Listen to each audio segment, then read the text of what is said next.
मैं हूं अंकित अवस्थी। आप हैं मेरे साथ में रूस से आए एक आह्वान पर चर्चा करने के लिए कि साथियों एक हो जाओ। हम सब ने मिलकर के देख लिया है कि ट्रंप हमारा कुछ नहीं बिगाड़ पा रहा है। ऐसे में रूस की तरफ से संदेश आया है इनके खिलाफ एकजुट होने का। आप कहेंगे ये तो सर सीधा सीधा बात हो गई है, मतलब क्या हम अपना नाटो वाटो बना रहे हैं क्या? चर्चा क्या है? मतलब ये कोई इतनी बड़ी खबर है तो फिर अब तक हमको सुनाई क्यों नहीं दी है? क्या वाकई में कोई तगड़ी चीज बन रही है क्या? पेशेंस रखो, सारी बातें डिटेल से बताएंगे। बताते समय यह भी बताएंगे कि हम सबने पहले भी कई बार ऐसा प्रयास किया है या फिर यह पहली बार हो रहा है। हम यह भी बताएंगे कि अमेरिका इन प्रयासों को अगर सुन लेगा तो क्या करेगा, या पर कभी हमने पहले चर्चाएं की हैं तो हम लोगों को कैसे धमकाया है। सारी बातें आज के सेशन में चर्चा होंगी। सेशन में चर्चा होगी कि फिर से समय आ गया है कि भारत, चाइना और रूस तीनों मिलकर के RIC, रशिया इंडिया चाइना का ट्राइका बना लें और इस ट्राइका को पुनर्जीवित करें। यह चर्चा अचानक बाहर कहां से आ गई? आज के सेशन में विस्तार पूर्वक इसकी चर्चा होनी है। चैनल पर नए हैं तो सब्सक्राइब कर लें। असल मायने में हेडलाइंस कुछ इस तरह से हैं कि मॉस्को जेन्युइनली इंटरेस्टेड है जिंदा करने के लिए रूस इंडिया चाइना के ट्राइका फॉर्मेट को। अब मॉस्को जिंदा करने के लिए मतलब कुछ ऐसा है कि कुछ मर गया था क्या पहले जो अचानक जिंदा करने की बात आ रही है? कुछ ऐसा था क्या जो हमें पता ही नहीं चला जो मरा गया था? जी हां, कुछ ऐसा ही था। असल में रूस, चाइना और इंडिया ने पहले भी इस तरह का प्रयास किया है कि हम लोग सब अमेरिका के सताए हुए हैं। अमेरिका ही भारत और चीन को लड़ाता है, हमको यह समझ में आ जाना चाहिए। और जब ये समझ में आ जाता है तो हमें अमेरिकी वर्चस्व के खिलाफ एकजुट हो जाना चाहिए।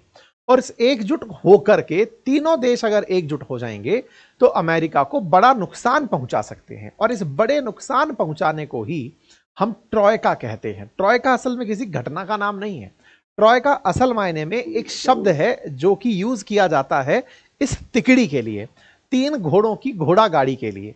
ट्राइका शब्द का सही पर्पस है कि एक गाड़ी जिसे 3 लोग खींच रहे हो, अब 3 घोड़े खींच रहे हो तो रूस में से ट्राइका कहा जाता है। हम 3 देश मिलकर के एक ऐसे रिलेशन को खींचें जो अमेरिका को चुनौती दे। यही चाहत इस समय मॉस्को की है, बोले तो रूस की है, जिसमें मॉस्को ने अपनी तरफ से इंटरेस्ट जाहिर किया है कि वापस से इसे जिंदा करिए ना। तो अब आपके दिमाग में इसका इतिहास आएगा कि मर कब गया था जिसे जिंदा करना पड़ रहा है। सारी जानकारी आज के सेशन में आपको विस्तार से देंगे क्योंकि ट्राइका इस बार फिर से खबर में है। भारत, चाइना और रूस तीनों के मिलकर के एक साथ होने की ये जो घटना है ये पहले कब हुई थी, अब उस कहानी को जानते हैं। बात है साथियों वर्ष 1990 के दशक की। तब रूस के प्रधानमंत्री हुआ करते थे येवजेनी प्रामाकोव। येवजेनी प्रामाकोव पुतिन से जस्ट एक पहले वाले थे, मतलब एक छोड़कर पहले वाले थे। येवगेनी प्रामाकोव नाम के जो प्रधानमंत्री थे वो 1988 के अंदर रूस के प्रधानमंत्री बने थे। असल में रूस का जन्म 1991 में ही हुआ है, यानी रूस नामक देश 1991 में बना है। आपके दिमाग में सवाल आएगा क्या बात कर रहे हो सर? मैं सच बोल रहा हूं। उससे पहले रूस ना होकर सोवियत संघ हुआ करता था जिसे USSR कहा करते थे। USSR 1991 में 15 देशों में टूटा, उनमें से एक देश का नाम था रूस। रूस ने चूंकि 91 में अमेरिका से मात खाई थी, सोवियत रूस टूट गया था। सोवियत रूस का टूटना कोल्ड वॉर के अंदर, जो कोल्ड वॉर हुई थी अमेरिका के बीच में और सोवियत रूस के बीच में, उसमें सोवियत रूस के हारने की तरह कंसीडर किया जाता है। आइए आगे बढ़ते हैं।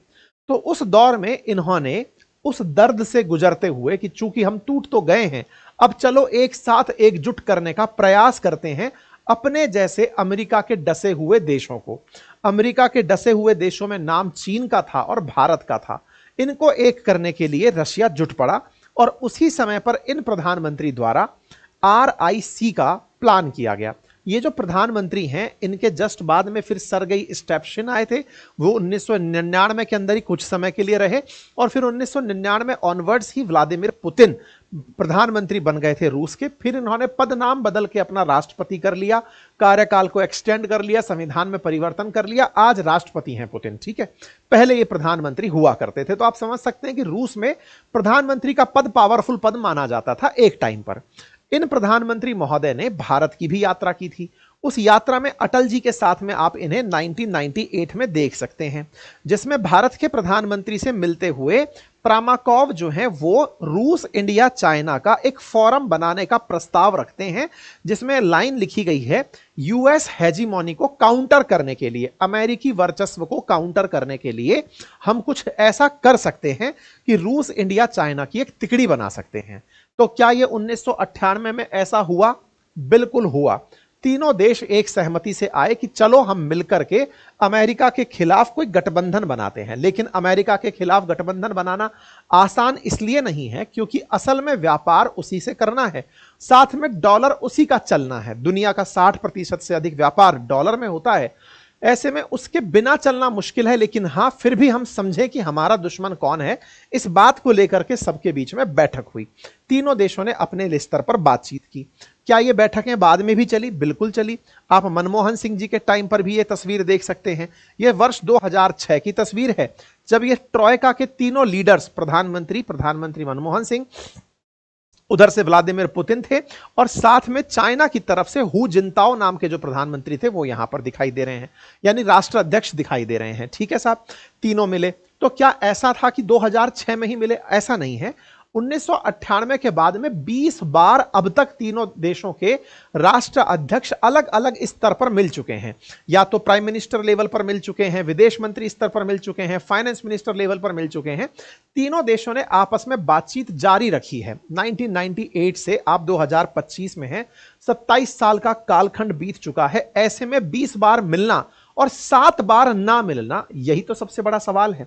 और इन 7 बार में वर्ष 2020 से लेकर 25 के बीच का जो ये 5 साल है ना, ये डेड पीरियड है। असल में 5 साल से हम तीनों लोग एक साथ नहीं मिल रहे हैं। नहीं मिल रहे हैं ये बताने की आवश्यकता नहीं है कि क्यों नहीं मिल रहे हैं, क्योंकि चीन ने जो गलवान वैली इंसिडेंट किया था उसके बाद भारत ने ट्रॉयका से किनारा कर लिया था। और ट्रॉयका से किनारा करना और अमेरिका द्वारा उसी समय हमें दाना डालकर क्वाड के लिए बुला लेना कि चले आओ हम मिलकर के क्वाड बनाएंगे, आप इन 3 के चक्कर में नहीं, हम 4 के चक्कर में रहो, मिलकर कुछ बढ़िया करते हैं। जापान, ऑस्ट्रेलिया, इंडिया और अमेरिका क्वाड बनाते हैं, हम चाइना को पछाड़ेंगे। इन लोगों ने आपको गलवान में दिक्कत खड़ी की है, हम इसको पछाड़ेंगे। अमेरिका की जो चाहत थी वो असल में ट्रॉयका से छिड़कर ही बनी थी, क्योंकि ट्रॉयका बना इसीलिए था कि हमें अमेरिका को काउंटर करना है। इनके बीच में कई मंचों पर पहले भी मुलाकात हुई है। ये कुछ मैं आर्काइव्स दिखा रहा हूं, वर्ष 2015 की ये कटिंग दिखा रहा हूं, जब तीनों के बीच बातचीत हुई थी। बातचीत कब कब अटकी? पहली बार अटकी वर्ष 2017 में, जब भूटान के डोकलाम में चीन के द्वारा हमारे इस चिकन नेक को बाधित करने के लिए प्रयास किया गया था। उस समय पर जैसे ही ड्रैगन ने यहां पर पांव पसारा, भारत और चीन के संबंधों में खटास आ गई थी। भारत और चीन के संबंध में खटास आई, ट्रॉयका की बातचीत तभी सबसे पहली बार रुकी। डोकलाम मामला चला, दोनों की सेनाएं आमने सामने आई, लेकिन दिसंबर 2017 तक फिर से सब कुछ सामान्य हो गया था। दोनों के बीच सामान्य हुआ तो फिर 2018 में फिर से ट्रॉयका की बैठक हुई। 2018 में बातचीत चलने लगी, इसी बीच में फिर 2020 का गलवान स्टैंड ऑफ आ गया।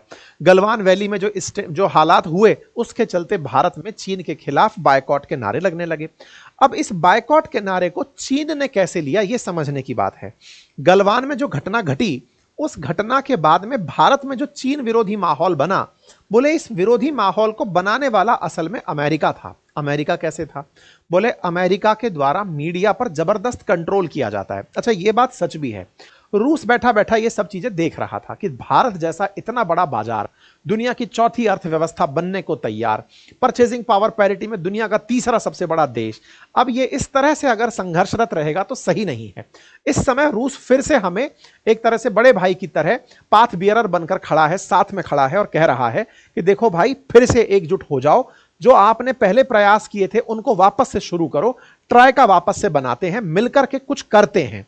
ऐसी स्थिति में रूस ने अभी जो यूक्रेन डिप्लोमेटिक जो रिबैलेंसिंग का काम चल रहा था उसे देख करके ये समझ लिया कि ट्रंप के हाथ में कुछ नहीं है, हमें सबको मिलकर के एकजुट होना पड़ेगा। और पुतिन ने उसके नजारे दिखाने शुरू कर दिए, क्योंकि पुतिन ये जानते हैं कि जो डराने वाला है अगर उसे एक बार धमका दिया जाए ढंग से तो वो पीछे हट जाता है। और ट्रंप के साथ हुआ भी ऐसा। पहले चीन ने धमकाया कि हम तुम्हारे टैरिफ से डरने वाले नहीं हैं, ट्रंप पीछे सरक गए और सरक करके चीन को वापस से न्यूट्रलाइज कर दिए। इसी तरह से पुतिन ने धमकाया। पुतिन ने धमकाया तो ट्रंप उन्हीं को भला बुरा कहने लगे, लेकिन कुछ बिगाड़ नहीं पाए। तो इन दोनों ने ट्रंप का डर जो है ना वो दुनिया से निकालने का काम किया। जब दुनिया से निकालने का काम किया तभी दुनिया की नजर में ये लोग लीडर बनकर दिखाई दिए।